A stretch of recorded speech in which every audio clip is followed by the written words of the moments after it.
Assalamualaikum warahmatullahi wabarakatuh. Saya Rifki Kuntoro Aldi dari Politeknik Indonesia Surakarta, NIM B19042. Di sini saya akan menjelaskan tentang script dari insert dan juga SQL-nya. Untuk scriptnya ini fungsi include login status.php ini berfungsi untuk menghubungkan dengan file login status. Jadi dia itu mengecek apakah ada session login yang sudah ada di dalam login tersebut. Selanjutnya, script include koneksi ini merupakan menghubungkan file koneksi yang nantinya bisa terhubung ke database. Kemudian variabel nomor ganda ini ada jenis surat, tanggal kirim, tanggal terima, nomor surat, ini merupakan variabel semua. Kemudian ada variabel berisi perintah string query, insert SQL atau simpan, yang mana perintahnya itu insert into, itu perintah untuk memasukkan. Kemudian surat masuk ini perintah memasukkan ke tabelnya. Values merupakan isiannya. Kemudian variabel eksekusi berisi fungsional MySQL query yang mengirimkan parameter koneksi. Jadi variabel koneksi ini didapat dari include koneksi tadi. Untuk pengondisian, untuk if atau jika variabel eksekusi true atau berhasil, maka kode akan tersimpan dan selanjutnya akan menampilkan kode sudah tersimpan itu. Dan langsung ke redirect ke surat masuk. Jika script gagal tersimpan atau data gagal tersimpan, akan ada tampilan notifikasi gagal tersimpan. Itu untuk file insertnya.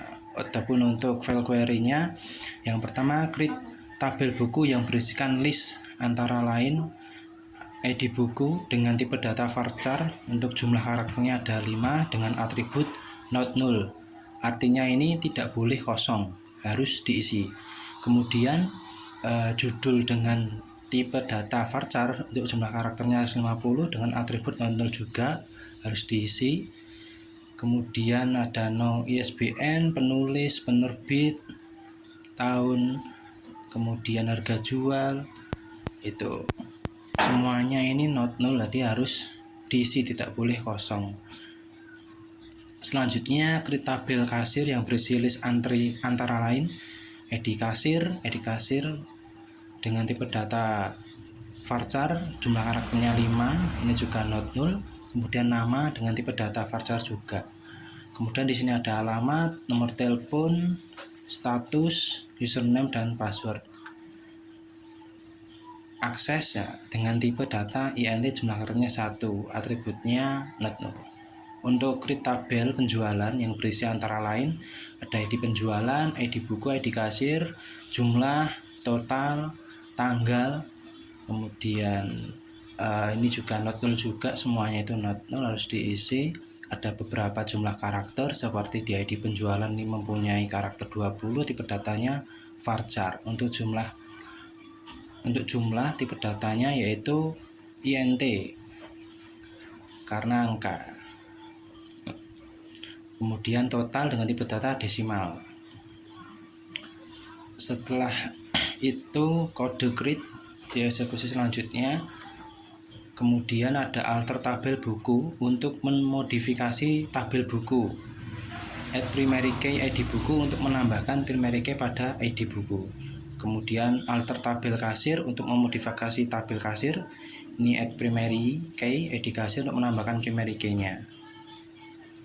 Jadi alter tabelnya penjualan, memodifikasi tabel penjualan, add contrast penjualan untuk foreign key-nya ID buku.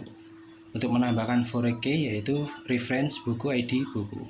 Untuk memberikan relasi antara ID buku pada tabel penjualan dan ID buku pada tabel buku sehingga dibuatlah kunci tamu atau foreign key. Itu penjelasan mengenai insert dan SQL-nya. Sekian dari saya. Wassalamualaikum warahmatullahi wabarakatuh.